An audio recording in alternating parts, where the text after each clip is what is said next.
కూడా ఉండొచ్చు. కాకపోతే మీ మీద ఒక 48 గంటలు బ్యాన్ అనేది ఇంపోజ్ చేయటము ఈసీ పార్షల్ గా వివరించింది అనుకుంటున్నాను. డెఫినెట్ గా నరేంద్ర మోడీ తొత్తుగా వివరించారు. వాళ్ళు కంప్లైంట్ చేసింది కాంగ్రెస్. ఇద్దరు కలిసే ఉన్నారు కదా, కాంగ్రెస్ బీజేపీ.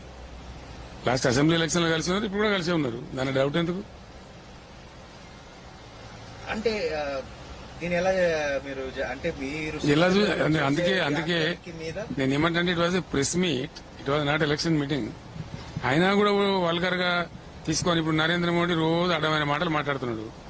ఆయన చెప్పేటి కనిపించాయి, మతపరమైన కనిపించాయి, హిందూ ముస్లిం అని మాట్లాడతారు రోజు, అది కనిపించేది ఈసీకి. ఇక్కడ రేవంత్ రెడ్డి కూడా అబ్యూజివ్ లాంగ్వేజ్ మాట్లాడతాడు, అది కనిపించేది ఈసీకి. అవన్నీ పవిత్రం, బైబిల్ లాగా ఖురాన్ లాగా ఉంటుంది.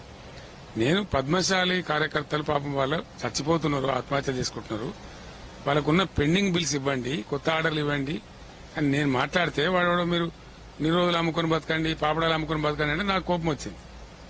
ఇదేం దరిద్రంలో కుక్కల కొడుకులారా నేను దాన్ని పట్టుకుని ఇది అబ్యూజివ్ లాంగ్వేజ్ నా మీద కథ కట్టి కుట్ర కట్టి కక్ష కట్టి they wanted to suppress my voice.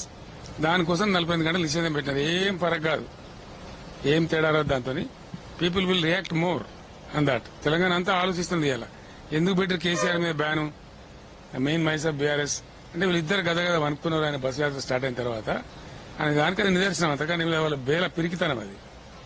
Sir ఇప్పుడు నేషనల్ లెవెల్లో ఒక పెద్ద చర్చ ఏం జరుగుతుందంటే, ఒకవైపు కాంగ్రెస్ బీజేపీకి ఓటేస్తే రిజర్వేషన్ రద్దు అవుతుంది, రాజ్యాంగం మారిపోతుంది అని అంటున్నారు.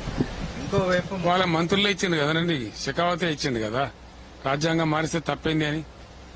కాబట్టి రాజ్యాంగం మారితే వాళ్ళు ఉన్మాదులు, ఆ బీజేపీ ఉన్మాదుల పార్టీ. వాడు ఏం చేసినా చేస్తారు, పిచ్చోని చేతుల రాయి.